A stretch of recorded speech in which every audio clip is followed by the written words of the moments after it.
Not gonna lie, boys. I don't know how I feel about DeAndre Hopkins at number 8.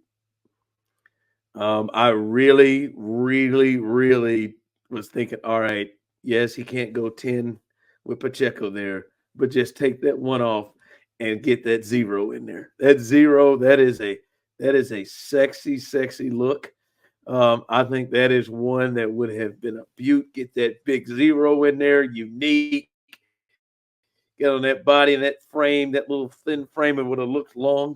That 0, that would have been nice. Instead, he just I guess maybe he felt like, you know what, Justin Ross, you need a blessing.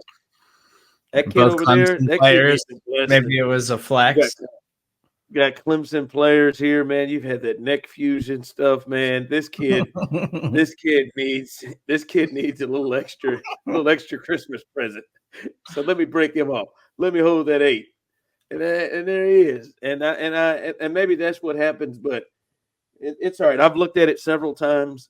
I mean, that was one of the big major things for me was what's he going to go with? He can't go with 10. I know Pacheco's going to tell him go right to hell. That's my number. I don't even know if the league will let it. I know my cousin is running a what is that? What's that store called? Rally House. He's running a rally house in Lee Summit, and I know he'd probably had to take all those 10s off the floor, and that's one of his biggest sellers, the Pacheco. So maybe that's why they cut that. That wasn't even an option. I bet you them Hopkins 8s will go. I'll tell you, I'd go Bobby when I don't know. I'm not a fan of it. I would have gone with 0, but maybe he was trying to be helpful to Justin Ross. He did it for Kobe. It was actually like a heartfelt thing that he shared today when he spoke with the media. Oh, he said that? Oh, I missed that.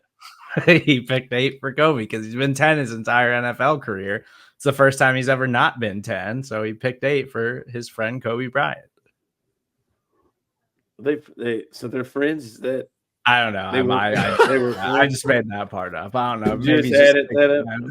Maybe he's a fan. I don't know, or a friend. I don't know. Maybe they were friends. I'm not sure.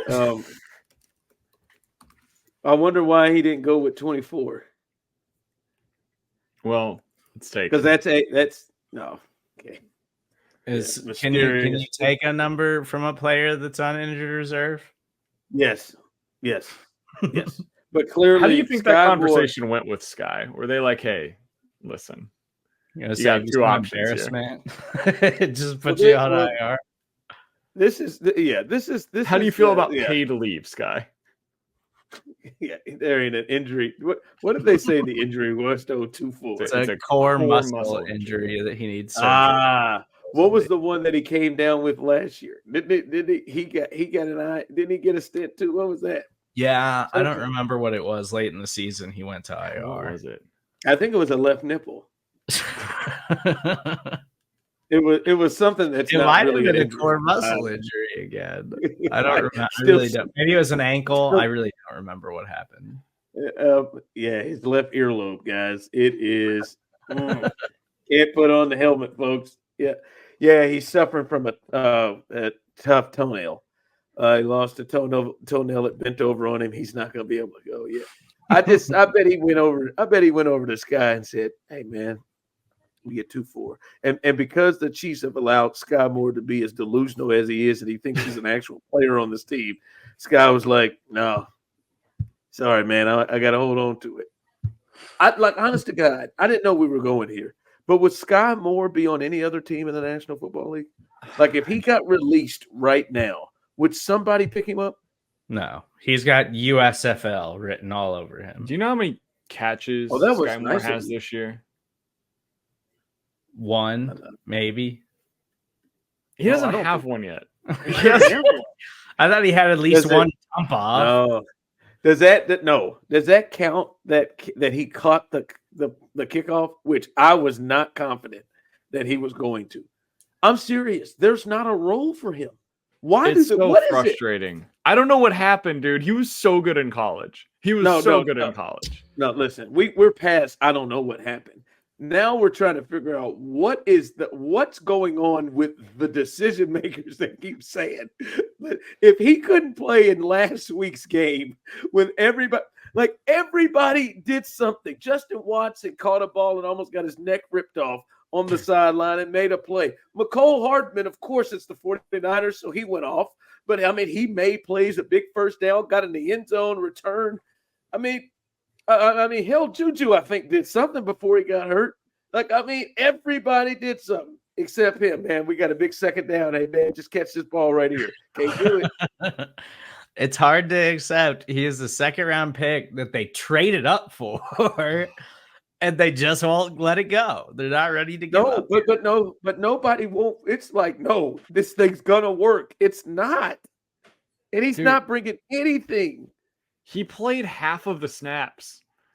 Like you could have asked me, hey, how many snaps did Sky Moore play last week? I would have said like 5.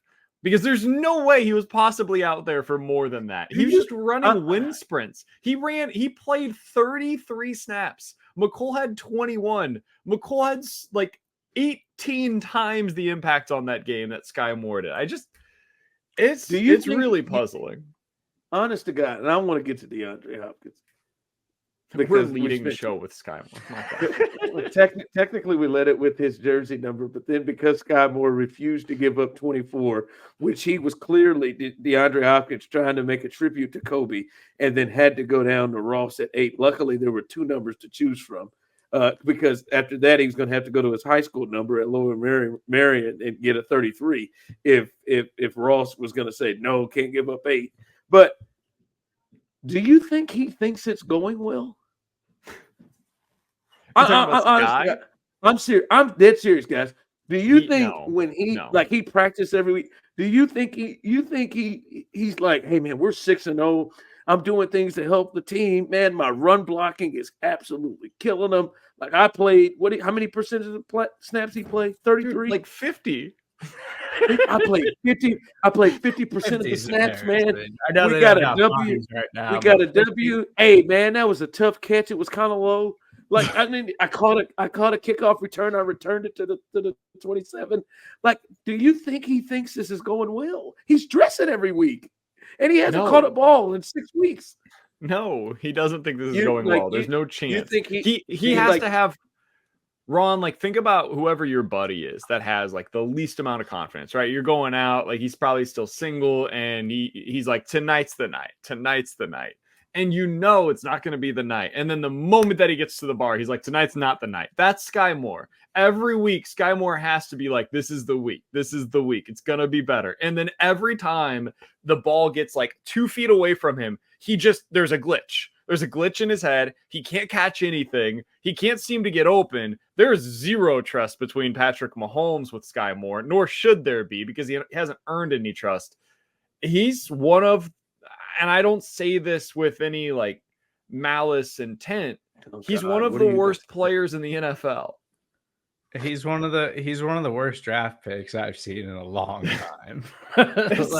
Dude, I loved the pick when they made it. I was so certain that Sky Moore was going to be good for the Chiefs. Certain. I haven't been as certain about very many picks, and I could not have been more wrong. And Brett Beach could not have been more wrong. The draft community loved Sky Moore. Like all these draft nerds, college football bros who break down everything. Everybody was upset when the Chiefs drafted Sky Moore, and he is just one of the worst players in the NFL, without a doubt. Like, has no business getting snaps, let alone being on an active roster. The one positive. He's a champion. He's a champion, man. He's never known anything other than being a champion. He did score a touchdown in the Super Bowl, right? Kinda. He landed up on the wrong side. He ran the wrong route. Yes. Yeah, he lined up and ran the wrong route. And because of the stupidity of the Eagles, he was able. Is that still the only touchdown of his career? Was on a play where he lined up on the wrong side of the field? That can't be true. No, he had another one last year. I don't remember what it was, but he had another one. He's God bless him, man. I mean, I just like, honest to God, I think he would be. Who was it? I have no recollection of him scoring against the Jaguars last year. None. Wasn't it the long throw? Last year. No, it was 9 yards. I have no recollection. Oh yeah. It was at the end of the half. It was at the end of the half in the front corner of the end zone. I remember it now. But who was it that said they were shocked when they got benched? There was a quarterback that got benched. It was Bryce. Bryce said he never saw it coming. I think he's that level of delusion. Everybody saw Bryce being benched coming, except for Bryce. I think Sky Moore, if he got DFA'd or cut, I think he would be floored. Do you think he's like, man, they ended up trading for DeAndre Hopkins because I got hurt? That's what his mind went to immediately was, damn, I'm hurt. They gotta get D-Hop in here. Listen, he's not actually hurt. And I think deep down he knows it, but they have convinced him that he's hurt. And now he even thinks that he's hurt, even though he doesn't feel anything. He is convinced he's that delusional. He's convinced he's actually injured. And maybe they're saving him for the run. So DeAndre Hopkins is now a Chief. Yeah, I'm sorry. That's Ron. Ron, we've gone over this 100 different times, right? And every time that we've gone over trade targets, you've been like, the guy that I'm not high on is DeAndre Hopkins. So now that that's the move that they made, and all they had to give up was a day 3 pick for him, and the Titans are eating like half of his contract. How you feeling? And I'm loving it day by day, man. The more each day, every 5 hours. I'm starting to. I don't. Been waiting for it your entire life. This moment. I'm gonna come clean. I'm gonna be honest here. Since I've started working in sports media, I have gotten a lot better with not just allowing my psychotic fandom to just override my mind. There are times where just like, hey, I am a knowledgeable sports person, but the fandom takes over. Like if you listen to Brian's World, Brian B. Shining, he is a guy that's not developed that. All right. His fandom takes over him in his takes. Nick Wright, his fandom takes over him in his takes. I try to feel like I do better with that. I can't tell if I am legitimately feeling better about DeAndre Hopkins because it's a good fit, or if I am watching his tape, aka highlights, if I'm watching that and I am convincing myself that it is better. Because I have said, Mari Cooper, Christian Kirk, Deontay Johnson, give me that. Cooper Kupp's open. And now, every single day, I have felt better about the DeAndre Hopkins trade. Like, he is 212 pounds. So, he can work the middle of the field. Like, he does have great hands. He's always open. You want to know the real thing I've convinced myself with here? I don't know if it's true or not. I don't know if it's real or not, but it is the big talking point that I've convinced myself of why this is a great move. I've done this number.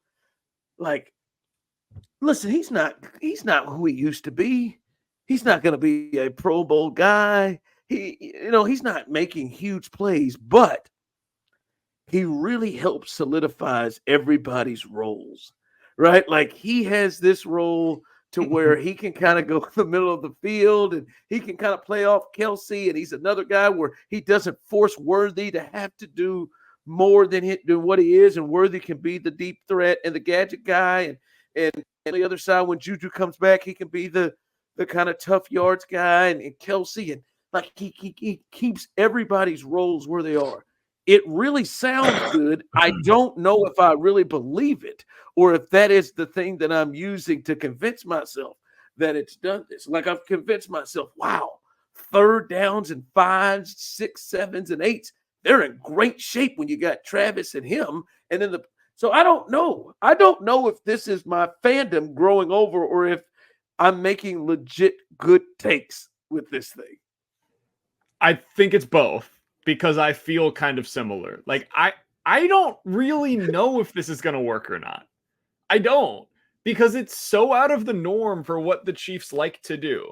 He doesn't create separation. He is a guy that wins with contested catches. He doesn't win with yards after catch. In fact, so far this year, the only wide receivers in the NFL that create less yards after catch on average per reception are Jalen Polk, who looks like he's not an NFL player so far this year. He looks like he might actually be one of the very few players that are worse than Sky Moore, and Jordan Addison. Those are it.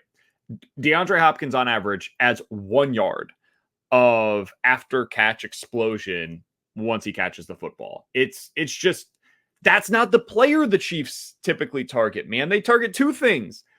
1, the ability to get open, typically with speed. And 2, the ability to create after the catch, because that's what this West Coast system is built on. And Hopkins is 0 for 2. And yet, I think it's going to work. And the only reason why is because I just think DeAndre Hopkins is really good at football. Like, I have no prior history of seeing Patrick Mahomes win this way. If you look at, there's a next gen stat that basically it captures how often you throw into tight windows, right? Patrick Mahomes this year is the lowest in the NFL. And it might be like, oh, well, that's weird. That's a one-off, right? This is a weird year and he hasn't been himself. Nope, it's every year of his entire career. He's bottom 3 in the league in throwing into tight windows, which is both good and potentially problematic for this. It means he's not throwing to guys that are not coming open, and it's worked out for him for the vast majority of his career. Part of that's the offense. Part of that is Mahomes reads coverage really well. What does that mean for Hopkins? Is he going to trust him? Is it going to be a scenario where he's looking for Hopkins to come open and Hopkins never does because that's not his game, and he just waits and waits and waits, and it actually becomes a problem? I don't know. He's open. I'm open. Yeah, that's I'm it. Open. That's what Hopkins is saying. Yo, throw it because this is as open as I get, man. And if you throw it anywhere near me, I will catch it. And he's built up that confidence with most of the quarterbacks that he's played with because he's right. He'll catch it. I don't know what that looks like with Mahomes, though. So I'm kind of with you, Ron. I think it's a really smart addition. I like what they had to give up here, which is not a whole lot. I like that the Titans are retaining some of the salary. The Chiefs are in a good spot with their salary cap situation. I like that DeAndre Hopkins is just a known commodity who's a really good football player, and you know exactly how he wins. The part that I don't like is I have never seen a receiver like this have success with Patrick Mahomes, and I don't know if that's because they just haven't had this guy or if it's because that guy doesn't work in this offense with this quarterback. I don't know. We're about to find out. It's certainly not the kind of guy that Andy typically covets. But I want to see what it looks like. Like, for years, I've been like, it'd be cool for them to have like a big body wide receiver that can go up and get the football. And even like, Rashee Rice, it's more like, quick routes, crossers and things like that, get into open space and break tackles. And he's not necessarily like a jump ball wide receiver. Like, that's not really how the Chiefs deploy him. That's just not really how they don't really use guys that way. They never really have. But I still think that like DeAndre Hopkins at different points in his career was really good at breaking tackles, was really good at creating yards after the catch. Now he's 32 years old, so he's obviously not the same kind of player, but he does catch everything. The problem in Tennessee this season is that Will Levis is one of the absolute worst starting quarterbacks in all of football and can't get any of his wide receivers the football. Not even just DeAndre Hopkins. He can't get Calvin Ridley the ball to save his life. So I think that when you look across the board, like, yes, Deontay Johnson made more sense for like how the Chiefs want to operate and the way they want to do things. But the cost-effective nature of this trade, the fact that you didn't have to give up the third-round pick that you got for trading away L'Jarius Sneed in all of this, and you got a player who, if he can stay healthy, this is certainly the best football team that DeAndre Hopkins has ever been on. He's never sniffed a Super Bowl ring, but he is an incredible NFL player. He is an incredible NFL wide receiver who's going to come in, and he's a really smart football player who should pick things up fast. And the Chiefs are going to try to set him up for success right away. So it's like, yeah, you could really easily talk yourself into this working really well for the Chiefs. Like, I think that DeAndre Hopkins still has more left in the tank than we've seen in the last couple of years in Tennessee because they've been that bad the last couple of seasons. And when you say the last couple of years, I mean, he did have 75 catches for over 1,000 yards and 7 touchdowns last year, which would have led everything that any receiver that the Chiefs did last year and any wide receiver from the year before, with Juju being under 1,000. The one thing that intrigued me the last year plus is how much they slid him in the slot, and that's where he got more separation than he did in like he has that we're used to seeing. So I'd imagine that's something that Andy and company have looked at too. And I don't know, do you right now use him in the space that you did right where he is running routes off of Kelsey, and that adds and helps with separation for him. So I'm not sure. I want to. That's the other thing is he is coming to him. He's coming to Andy, and he's coming to that staff and Mahomes. And there are a lot of smart football people who are there to try to make this thing work. And I just think there's enough smart people and enough skilled people to make this thing work. Agreed. I've found it really interesting over the past few weeks. We've seen a lot more of Xavier Worthy working out of the slot. And so I wonder if that's something where they kind of almost split time there, depending on what the concept is. It's going to be, they're essentially having to rework the offense on the fly now again, right? Because at the beginning of the season, you thought you would have Hollywood, and then you thought you would have Rasheed, and then you thought you'd have Juju. And now you're down to Xavier Worthy and DeAndre Hopkins.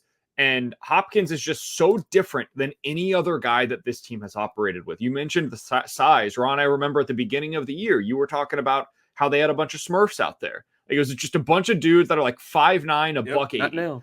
And now it looks so much different when you have a guy that is, he's listed at 212. I bet you DeAndre Hopkins is 220 pounds walking around right now. Like that is a big dude that wins with physicality. And honestly, for what the Chiefs have become, he really does fit the personality of the team right now, because this is a tough, physical, grinded out, hard-nosed football team. Yep. They win with a power running game. They win by efficiency. So, like, in so many different ways, I don't know that this would have worked 5 years ago. I don't think he would have fit into what the Chiefs were doing at the time. I think it's the perfect time for Hopkins to be inserted into this lineup. And so I'm optimistic about it, but there are some legitimate questions, and it's not not as seamless of a transition as a Deontay Johnson would have been. But I think it's going to work because I just trust everybody that's involved to make it work. By the way, were you all also caught off as much guard as I was sitting there with a minute left in that game and the score being 28-12 in San Francisco, and Juju's hurt with all they were up 28-12 on the 49ers. Now, I know they suffered some injury. I'm sorry. Like, me and you, BK, we both picked them to lose. And Serda, you didn't feel great about picking them to win. I am still to lose, like, no, you didn't. I am still blown away that the game went the way it did. And they didn't play, like Mahomes didn't play particularly well. Kelsey had 17 yards. And they still like won comfortably. I'm blown away by that. Ron, Noah Gray was their leading receiver with 65 receiving yards. Beyond that, Samaje Perine was second on the team in receiving yards last week. He had one target and it went for 22 yards. Xavier Worthy had 8 targets in the game quarter, and it went 19 yards in total. 8 targets for 19 yards. That's like 2 yards per attempt for Patrick Mahomes. He finished the game averaging 5 yards per throw, 2 interceptions, no touchdowns. I didn't know the Chiefs could win games like that. Now they have, like, consistently for the last couple of seasons, but I left that game, and it's not because Mahomes was great. It's not because they like figured something out offensively necessarily. I left that game thinking to myself, this team is exactly what they thought they were. They are every bit as good as I could have hoped that they would be. And they have the best defense in the NFL. No close second. And you said this last year, Ron. I remember going into the playoffs. You're like, why do people think that the Chiefs aren't the best defense in the NFL? They are. And they proved that over the course of the postseason. I think they're doing that again. that game plan that they had and the way that they made Brock Purdy look bad. And I was the one that said last Thursday, I thought Brock Purdy was somebody that would scare me. He didn't in that game. Spags made him look silly. They just absolutely dominated you also the 49ers from start to finish. Said that the Houston Texans. You've also said in the last 2 weeks, both of you, that the Houston Texans and Cincinnati Bengals scare you more than the Baltimore Ravens. I would like to take one of those.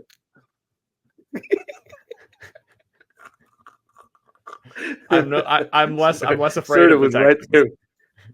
Yeah, I'm out on the Texans after last week. Yeah, I'm less out on Bobby Slowick. That being said, the Bengals are still the team that scares me the most. He left again. For those that are listening, Ron just dropped out of the podcast. He just decided once again, as he did 2 weeks ago when we said this, that he is no longer going to be a part of the show. No, that's fine. He's struggling. He's back. Stop laughing at me. Hey, man, the Bengals are about to go on the run, and they're going to beat the Ravens straight up here in a couple of weeks. So yeah, we'll see. Be prepared. All right. When the Chiefs have the ball, to me, man, I look at this game, and I am really hopeful that we start to see that the real Patrick Mahomes shows up. Can we start to see that, and the real offense shows up, and him not just having multiple turnovers over and over in games? This team in the Raiders have given up 30 points to 3 teams: the Panthers, the Broncos, and the Steelers. Those are not high-powered offenses at all. So I look at this with the expectation that we start to see something different from this offense in Patrick Mahomes. Can we please see the real Patrick Mahomes? Is that possible? Is that possible? I refuse to believe. All right. Because I'm telling myself, well, I guess he's just got to throw one. He's got to get one pick out of his system. Like, he's just got to throw one. And they're just better than this. I don't know how they put up 28 points with him with no 100-yard rusher, no 100-yard receiver, and him throwing for 154 yards and 2 interceptions. I don't know. But this Raiders defense is not great. And I think they will show up to play harder than they did against the Panthers. But still, Andy Dalton and Bo Nix and Justin Fields can lead these teams to scoring over 30 points, then damn it, Patrick Mahomes can get out of this funk, dude. The Raiders are an embarrassment. They're a horrific football team, man. Like, they're the worst coach team in the NFL. They severely lack talent. Last week, with 2.5 minutes to play, they were down by 8 points, 4th and goal from like the 10-yard line, and decided to kick a field goal to make it from an 8-point game to a 5-point game. Again, with 2.5 minutes to go. One of the singular worst decisions I've ever seen a coach make in an NFL game, and he should have been fired on the spot. The moment that he kicks that field goal, he shouldn't have been allowed to coach the rest of the game, much less the rest of the regular season. So that's who you're going against this week. And yet, Ron, this is the last team to beat the Chiefs. I can't explain it. I remember last year on Christmas, it was the day that I decided I no longer like the Chiefs. I didn't like that team anymore after that, and then they went on, of course, to win the Super Bowl. But this is the last time the Chiefs lost a football game was against this team. Avoid that. Just avoid it. They've got Max Crosby. He's gonna be a game wrecker. Can you please have your tackles block him? Please just do that. Patrick Mahomes, can you please play a competent football game? Just let's see no interceptions from you for the first time in seemingly months. Can you throw a touchdown pass for the first time in your last 3 games? This is a get-right game. That's what it should be. A couple of years ago, they had that huge game against them where everything finally clicked, and they scored, I think, like 41 points in that one. That's what this game should be for the offense. Doesn't have to be 40+, but go out there and just look like your old selves again. Yeah, the Raiders are really, really bad. Like, their defense, like on paper, hasn't been awful against opposing passers and wide receivers and all of like the passing metrics and stuff like that. But part of that is because they have been one of the absolute worst teams in the NFL against the run. So basically everybody they're playing is just like running all over them. So that should work to the Chiefs' favor this week. But then also, like, the defense is going to absolutely destroy Gardner Minshew. But all of that sets up for, and by the way, as many people have pointed out, like, there was the offseason, like, Kermit the Frog puppet thing that they did with Patrick Mahomes. And I think whether he says it or not, like, Patrick Mahomes, I think, remembers those things and gets upset. And I think in the last 2 games, we've seen glimpses of Patrick, like, turning it on a little bit. So this is a game where this is like a perfect situation where last undefeated team in the NFL coming off of a huge win and a grudge match game against a division opponent that embarrassed you last year on Christmas, that has taken shots over the offseason. Like, this is the kind of game where Mahomes should just, like, light them up and throw 3 touchdowns and throw for like 300 yards or something like that. I don't know if that's going to happen, but he should at least like 250 and 2 seems like it's totally in play this week. All right, man. But listen, as we say, like, I want to see Mahomes in this offense because the passing game has just not at all looked just smooth at all. Even if it's like the interceptions or whatever, it's just not looked smooth. I thought they were coming out of it against the Saints, but you know, it wasn't, and I expected a little bit more off the bye week. But in this particular game, I think a lot of this is going to hinge on what does Jawan Taylor and Wanya Morris do, especially against Max Crosby? Because can you build off what you did in the second half against the 49ers? Because to me, Max Crosby can ruin the game like he did last year if you allow him to. To me, if they're able to get him blocked and not allow him to just, Trey Hendrickson this thing, I think they should be fine. But that's to me the big key with this team is how they're able to handle the end in particular, Crosby. I thought that was one of the best games of the year that we've seen from Jawan Taylor. I thought he was better in that one. I thought Wanya, especially in the second half, I didn't really notice him, which for an offensive tackle is a good thing. My hope is that they're able to build on that and you start seeing at least average offensive tackle play the rest of the way. That's all they need, man. They don't need the tackles to be amazing. It'd be nice if Jawan Taylor was great because they're paying him as if he's great, but that ship has sailed at this point. Just be average, and I feel good about it because you've got arguably the best interior offensive line in the NFL.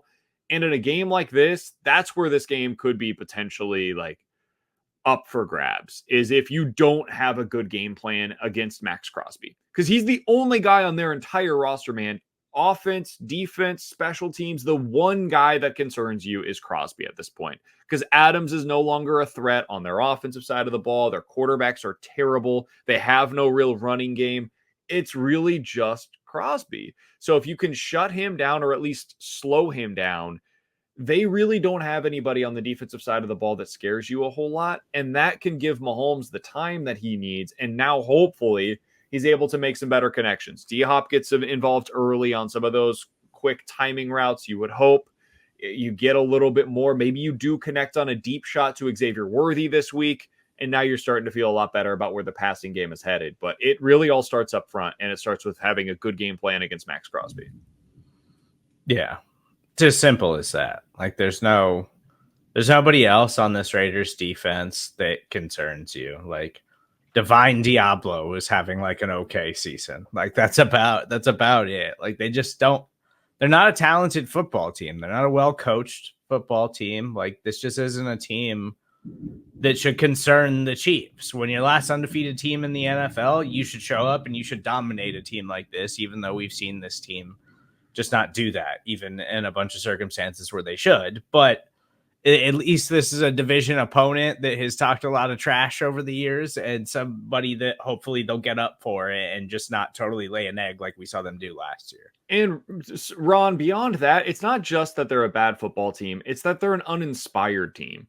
Like, they have nothing to play for. They're 2-5. They already feel like they're done. They traded Devontae Adams. There's already stuff about Max Crosby, like talking to reporters about the potential of him being traded. A reporter asked him, hey, have you thought about going to Detroit? And he's like, hadn't really thought about it. But now that you mention it, that does sound like a really good landing spot. It's like, dude, if you're already in that mental space, you don't want to be there any longer. They've made switches at quarterback, at running back. This is just, it is a team that is more than happy to lie down for you. If you get up early, they're done. This is not a team that's going to try to come back.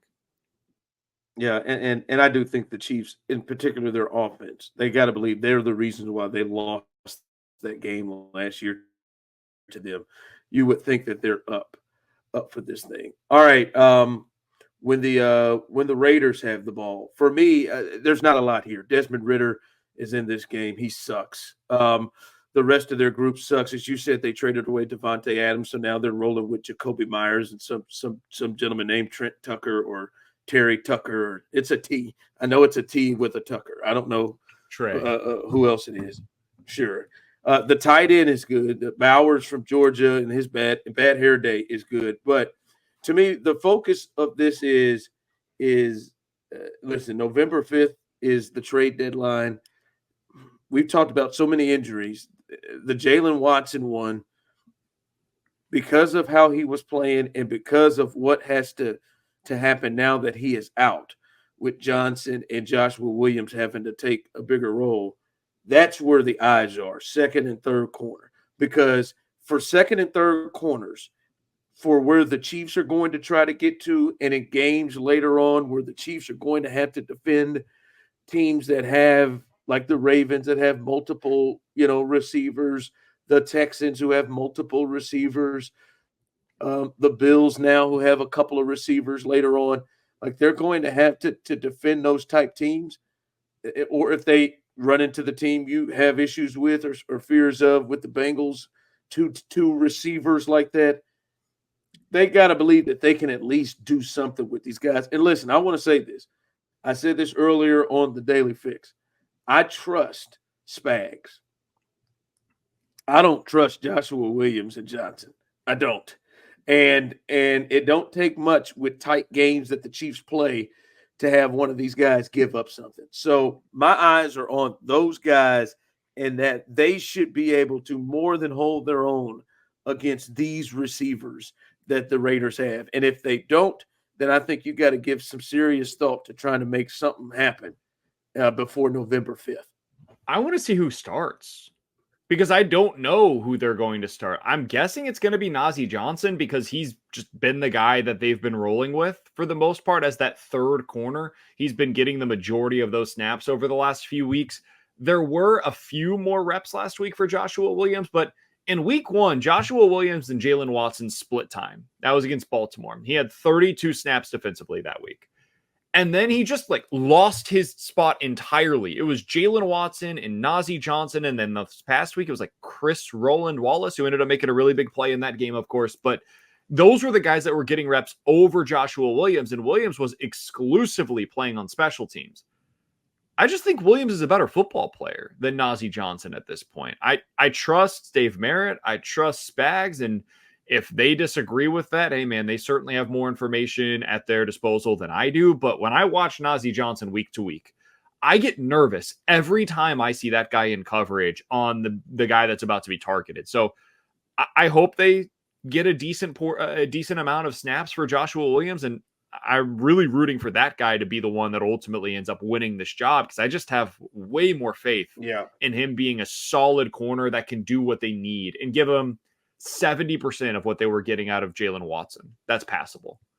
It is interesting to see how they deploy this thing because I think it is going to say a lot moving forward about how they view the secondary because last season, Joshua Williams played a lot last season, but before in training camp, Najee Johnson was playing a big role and they were raving about how much they liked him and how much they thought he was going to find an impact on defense and then tears his ACL and he's out for the season. And then this year, even Andy Reid has talked about Johnson a lot and been he's just got to keep getting stronger and making sure that he's all the way back from that knee injury and whatever. And they're giving him run. And it looks like he has surpassed Joshua Williams, but Joshua Williams, he's always kind of, he's been that player who's flash potential and shown the physical traits and shown that he could be a productive player in this Steve Spagnuolo defense. But then he's shown a lot of inconsistencies so far in his NFL career, but he certainly has the physical tools.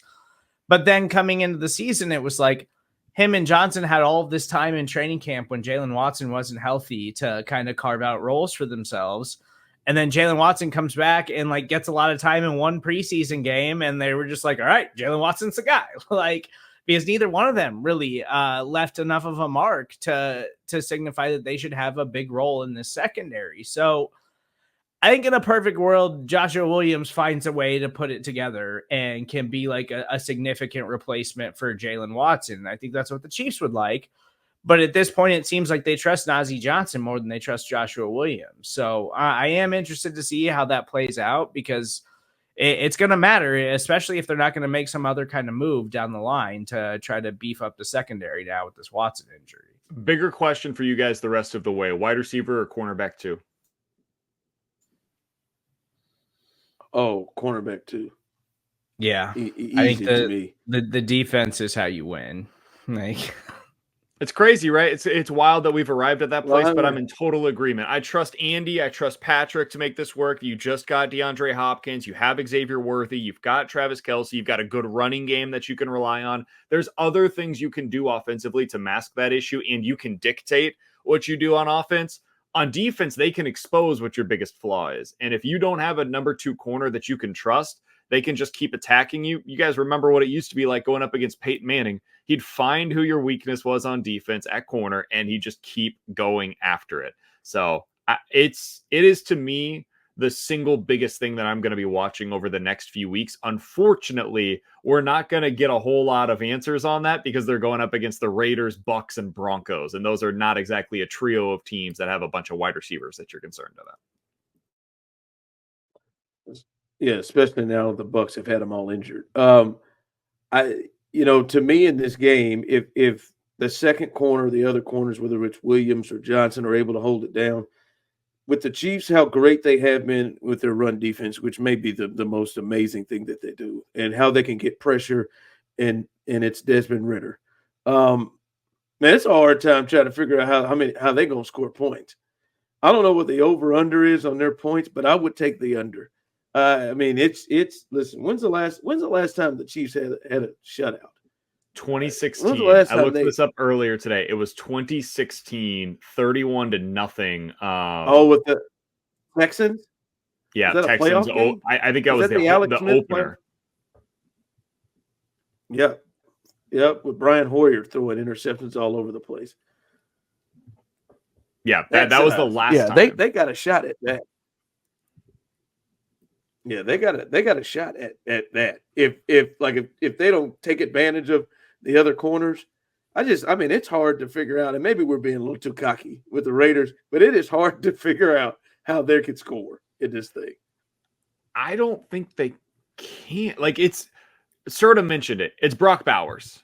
Brock Bowers is the one thing that scares you. The Chiefs have not had a whole lot of answers for tight ends at times this year as well. They use him kind of like a receiver, so maybe they put him in the slot. You have a matchup nightmare. Previously, I think maybe you find ways to get the right matchup there. Now that you don't trust your number 2 cornerback as much, I'm not sure if you could do the same things with the matchups. Would you guys it sounds crazy because he's a tight end, but would you consider putting McDuffie on Bowers in this game, considering he's the guy you've got to shut down? Yeah. When he's lined up in the slot, you can't always do that, of course. If he starts to get loose, I think there's a possibility you pull the Champ Bailey on Tony Gonzalez type of thing that the Broncos used to do.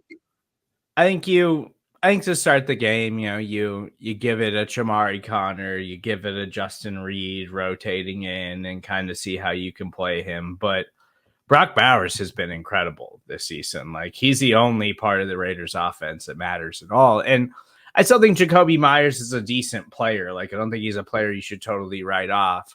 But Brock Bowers is their offense.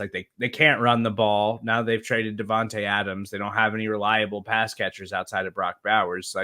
He is their only consistent playmaker, even as a rookie tight end. And that's why they're splitting him out wide. That's why they're moving him around the field and basically using him as a wide receiver, because he's literally their best pass catcher. And so, yeah, if you shut him down, I don't think there's anybody else on this Raiders offense that should give the Chiefs defense any problems this week. All right, Serda, give me my music here. Let's do a little certified or imposter. You've listened to this thing. If you haven't, certified or imposter, I make a statement. You tell me if that statement is certified or imposter. So many people in the streets come and tell me about this segment. And when I say the streets, I mean like Twitter. But here it is. As we get close to the trade deadline, which is November 5th, are the Chiefs done making any major trades before the deadline? They just made the move for Hopkins. Is that it? Will they make the Chiefs will, let's do it. The Chiefs will make another major trade before the trade deadline in November 5th, 13 days from Thursday. Will they will make another move? I'll go first. I'm going to say no, and I'm not completely comfortable with it, but I do think the Chiefs feel like we've got this and got enough and can figure this out. To me, I look at that second corner and I am not comfortable with that at all. Now they've had worse, but I'm not comfortable with that at all. To me, if there is an upgrade out there, I know Marshawn Lattimore is too much of a wish and probably too expensive, but I think there's a chance that he's out there. Jones from the Patriots is out there. Not Patrick Peterson, who's a linebacker, but I don't think they'll do it though. I know Serda was saying this before with the receiver situation. I think the Chiefs think that they've got enough. But I do think they would probably say that to themselves with the cornerback position that they've developed Williams, they've developed Johnson. I'm not comfortable with it. I think they should. I would be looking really, really, really hard at a second corner, but I don't think they will. So I will say it's imposter. I think it's certified, and I think it might be at receiver, interestingly enough. We've seen all the reports over the last couple of days. The Chiefs don't feel like they're done. That doesn't always mean they're going to go out there and make another big move. It could be as simple as they're going to go out there and trade for this year's version of McCole Hardman, right? Like maybe the Rams, we're recording this on Thursday night, the Rams are playing well. They might not be a seller anymore. Maybe they decide, you know what, we've got our two big guys back. We like some of our younger players. We're going to trade DeMarcus Robinson. I don't think that's a huge move for the Chiefs, and I don't know that even fits your criteria, Ron, of a big move.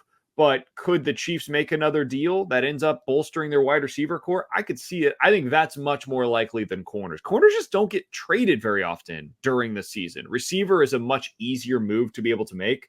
So I'll say they make one more move, and I think it's probably at the wide receiver position. Somebody like a Darius Slayton, DeMarcus Robinson, somebody like that comes in and adds a little field stretching elements to this offense as well. Yeah, I'm just not convinced. Like I would love to see them try to make another move, but I think that the Hopkins move is already like pretty uncharacteristic for the Chiefs. Like I know they did the Hardman and the Tony deals, but like I mean, like trading for an aging veteran player at this point in the season seems like the Chiefs like no, like okay, we just had to go do something at this point, and it's more of a desperation thing than something that we typically see from them, but. It's also just like about the money because they don't have a lot of cap space. And so it's like, yeah, maybe there is some other small move they can go out and make and find a way to work out. But but like, as far as like a significant move for a corner or something like that, yeah, I just don't think that it's going to happen. Maybe there's another wide receiver move, but I think at this point, I think Hopkins is the move. And I think that's probably going to be it for the Chiefs before the trade deadline. Well, I think they could swing money around if they really wanted to make a move. But Steve, I don't know that they want to. I think these are moments where they really trust their development. Yeah. And they've got two guys over there. I think with the receiving core, there ain't no trusting of the development in here. They know they can't trust Sky.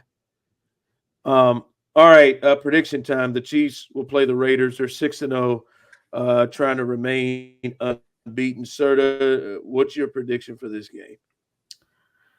I do think it's an easy win, but I'm still not ready to like pick the Chiefs to drop 30 points or something on offense, even against the Raiders. So I'm going to pick the Chiefs. They win 24-10, and I think it's like a pretty uninteresting game where the Chiefs defense just absolutely mauls the Raiders for the entire day. I've got the Chiefs winning. I don't think it's particularly close. I think the Chiefs are just a far superior football team. I think it's one of those games that's relatively ugly, bunch of running the ball for the Chiefs, and they do it effectively, efficient passing. Hopefully a couple of big plays, one to Xavier Worthy. I'd like to see them getting involved. DeAndre Hopkins early, like first 15 type of script. Hey, get him incorporated into the offense, add him in on third downs, red zone, key situations. Hopefully he has a big play or two. And then other than that, I think it's like a 27-12 type of a win for the Chiefs. They win big going away. I don't think the Raiders have a whole lot of ability to score in a game like this. I think the defense might score. Desmond Ridder is really horrific. Yeah, they listen, I got the Chiefs big as well. Listen, just quietly, they scored touchdowns in the red zone last week. They as rough as the offense looked, as you said, Serda, I don't know if this is a game they put up 30. Hell, they put up 28 against the Niners on the road. So they were relatively close there. And like I said, they punched it in the end zone, in the red zone. I'm going to say 27-6. I think they get a couple of field goals, 27-6.